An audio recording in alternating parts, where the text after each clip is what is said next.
Hey, welcome everybody, and happy July the 4th, 249-year anniversary of the United States of America. 1 year from now, we'll be celebrating the 250-year anniversary of America. Some say that we are the longest running constitutional republic in history because it takes something special of the populace for the kind of government that we have to continue to exist. And America's form of government is very unique, especially so at the time it was formed. And that's what I want to talk to you about. Very pointed and briefly, I want to tell you about and speak to you about the distinguishing characteristic of the American Republic. This is so important to understand because there is a whole movement to try to undermine America's founding principles in faith and freedom, and to fundamentally transform the nation into something that it has never been before, that is, into something more of a socialist, communist, Marxist kind of regime. And so, folks, what I'm going to share with you today is basic, fundamental, and so very timely, strategic, and important for this time in which we live. And I'm going to share with you the distinguishing characteristic of the American Republic by reading from the Declaration of Independence itself. I encourage you to get you a copy of the Declaration of Independence and read it through. Same thing with the Constitution. There's a copy. They're small. The Constitution of the United States. So the Declaration, which was written to give a reason to announce we're cutting ties with Great Britain. We have been under their authority. We've been colonies of Great Britain, but we have decided to cut ties and be our own people, be our own nation. And so, and they gave reasons that they were doing this, rational reasons. But in the second paragraph, which I'm going to be reading from, is where I want to read today and pinpoint the distinguishing characteristic of the American Republic that is so important that we have in our minds, in our thinking today. So I'm going to read it and then I will comment on it. Second paragraph. We hold these truths to be self-evident, that all men, all people are created equal, that they are endowed by their Creator with certain unalienable rights, that among these are life, liberty, and the pursuit of happiness. That to secure these rights, governments are instituted among men, deriving their just powers from the consent of the governed. Now, this flew in the face of how England was governed at the time, how Europe was governed at the time, and most of the world. And it flies in the face of how most of the world is governed today, and in the face of many people in America, including politicians, how they think a nation should be governed. So this is very, very important. So let's go back. We hold these truths to be self-evident, that all men are created equal, that they are endowed by their Creator with certain unalienable rights. Now, you've heard this before, but this is so very important. They were not atheists. They distrusted atheism because atheists can make up their own rules. They can make up their own values. They can make up their own worldview and their own truths and reality. But they believe that there are transcendent truths because we are a created beings, and we were created by the God of the Bible. They were people of the Bible. By the way, I've got a book coming out soon called The Book That Made America Great. They were not atheists, and they believe that their rights come from God. Now, this is so very important. They did not believe that governments existed to give people rights and to take away rights. They believed that governments existed to secure and protect the rights that had already been given by God. So we hold these truths to be self-evident, that all men are created equal, And by the way, abolitionists use this as an attack on slavery.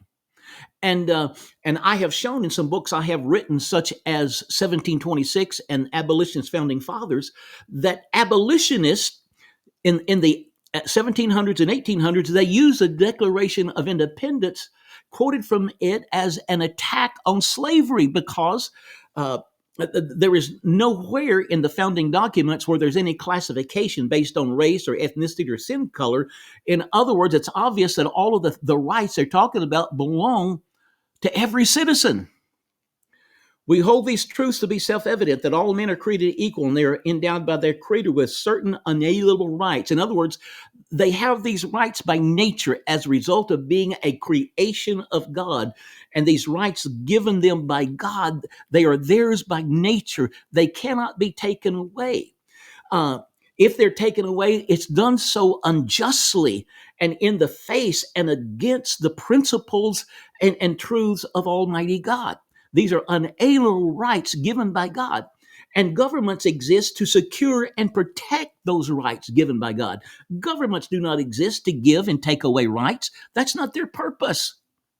So, that among these rights, they're not listing all of them, but among these rights are life, liberty, and the pursuit of happiness. We have a right to live. We have a right to life. We have a right for liberty, to be free in our persons and in our worship, in our conscience, and free in the pursuit of happiness. We have an inalienable right from God to seek to better ourselves, to have a better life for ourselves and our families. These unalienable rights that come from God. That to secure these rights, governments are instituted among men. Yes, governments are not instituted to give rights and take away rights. They're instituted to protect and secure the God given rights that have already been given to us by God. And those who govern, they derive their just powers from the consent of the governed. So whether it is a president, a prime minister, a governor, a senator, congressman, they are in a place of governance, but they derive their right to govern from those whom they govern. And so those whom they govern have a right to remove them from that position of governance. So this flew in the face of what was called the divine right of kings. The kings of England and other nations in Europe and throughout the world. But since most of these had immigrated from England and some from Europe, different parts of Europe, and of course, many from Africa, who at this time, there were, I think I've read there were 60,000 free black people who's of African heritage, but they were free, who were in America at the time of the 1776. Many of them were slaves, but there were a lot of free ones there. And I know there was found evidence of even one black person who himself owned slaves. But uh, but but this was used as a tool by abolitionists to come against slavery because of how it is written and that all men are created equal. So um, the divine right of kings said that a king rules under God and derives his authority to rule directly from God, and his subjects have a divine obligation to submit to his rule and reign. So it is a top down kingdom. God, the king, his associates, his governors, and so on, and down to the people. In other words, the people are servants and slaves of the king, of the government. Wow. This happened. There was also the divine right of the episcopacy. Episcopacy comes from the word Greek word episkopos, which means bishop. And of course, the supreme bishop over time became the Bishop of Rome, the Pope. So there was this thing called the divine right of the episcopacy, that the bishop, and particularly the Bishop of Rome, the Pope, that he ruled in the place of God. The Pope, one of his official titles is the vicar of Christ, the deputy of Christ. He rules directly from God, and it's a top-down thing, and the people are under him, are his servants, his subjects, and they have an obligation to submit to his rule and his reign. The the founder said, no, we're rejecting the divine right of kings, the divine right of the episcopacy. We reject that. The people who govern, they govern, their right to govern, they derive it from the people whom they govern. And the people have a right to take away their governance. And so they believe that God would rule through the people. So it would be from the bottom up, not from the top down. They did not reject God. They weren't atheists, but they just believed that God in this new nation they were forming would govern in a different way, rather from the top down, from the bottom up, through the people who would choose their leaders. And the people then would have a right, if they didn't like how their leaders were governing, then they had a right to remove them. And so here's the distinguishing characteristic of the American Republic I want to leave with you. In the American Republic, government is the servant of the people. The people are not servants of the government. The government is a servant of the people. The president, the vice president, the senators, the congressmen, the judges, they are servants of the people. They derive their right to govern not directly from God, but from God through the people. The government is the servant of the people. Now, in Marxist communist countries, it's the opposite. People are servants of the government. The government gives them their rights and takes away their rights. The government becomes God. And I'll leave you with this. Wow, this is amazing. This was a journalist from Politico, one of the major news outlets, and was being interviewed on not too long ago on a major news network, MSNBC, and she slammed Christians who believe their rights come from God, not from government. And I was amazed. Here's this woman on television, supposed to be a journalist. And has she ever read the Declaration of Independence? For her to be on national TV and slamming Christians who claim their rights come from God, not from government, that's exactly what our founding documents say.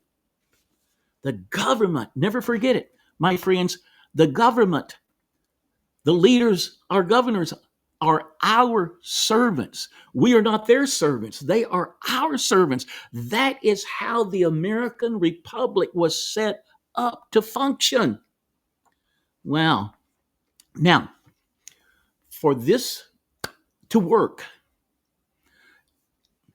if people are going to be the governors and God is going to work through the people, what kind of people does it have to be?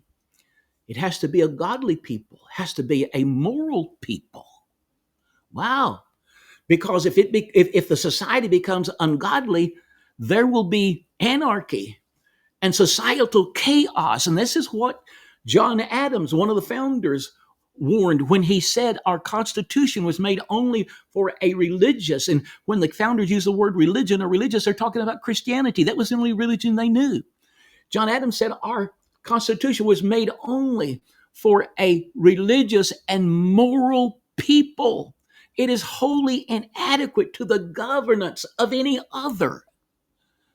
And so because the people, the founders believed that God would govern the nation through the people, the masses of the people, and through them, they would choose their leaders. And if they're a godly people, they will choose godly leaders. And there will be a godly nation. There will be peace. There will be harmony. There will be prosperity. And so the founders counted on spiritual awakenings, periodic spiritual awakenings to keep bringing the people back to God so that there could be a godly society. And the people then would choose godly leaders, and there would be a prosperous and a healthy nation. The founders, folks, get my book, some of my books, 1726. America's Revival Heritage. It's documented how the founders, again and again, they talk about the necessity of there being a virtuous people, a moral people, a godly people, if the nation was going to prosper. Why? Because they were setting it up to where the people would be the governors of the nation. The government would be their servants. And so, right now, let me read something, and I'll bring this to a close. Alexander Solzhenitsyn, who spent 8 years in a Soviet labor camp, he was a native Russian. And the Russians, Russia has a Christian history. Yes, they do. But in 1917, when the church became so weak and spiritually indifferent that the Bolshevik communists took over, and then they began to seek to erase every vestige of Christianity from the Russian people, from their culture, from their history. And Alexander Solzhenitsyn, he spent 8 years in a Russian labor camp because he opposed all of this. He later was able to immigrate to America in the 1970s and actually won a Nobel Prize for his writings. He wrote one book that was very popular called Gulag. The Gulags were the Soviet labor camps. And again, he spent 8 years in one of those. But anyway, this is what he wrote. And of course, many people, many of them Christians, were put to death because they resisted this communist takeover of the nation and the culture. He said, but if I were asked today to formulate as concisely as possible the main cause of the ruinous revelation that swallowed up some 60 million of our people, I could not put it more accurately than to repeat, men have forgotten God. That's why all this has happened. Folks, when a nation forgets God, especially one like America, that was created to function by the people, for the people, and of the people. When such a nation loses its Christian values and its Christian principles and forgets God, then the only thing left, there is danger, there is trouble ahead. This is what Alexander Solzhenitsyn warned America and the West about. And so this is why we're praying, and we're seeing hope that it's happening, praying for another great national spiritual awakening, that there will be a great turning to God across America. That is the only thing that will save America, not another election. Hey, I thank God for elections, and the last election was an answer to prayer, but we must, if we're going to see culture change, we must see another great national spiritual awakening where hearts are changed and culture is changed across the land. So the distinguishing character of the American Republic is this: government is a servant of the people. The people are not servants of the government. The government is a servant of the people. And they believe that God would rule through the people, through a godly people, as they then chose their representatives. Oh, and they were right. They were true. It has happened. But today, the church needs to wake up. We need to be the salt and the light and see a nation turning to God. Hey, I'm Eddie Hyatt. I'm so glad you joined me today, and I'll look forward to seeing you next time. God bless you.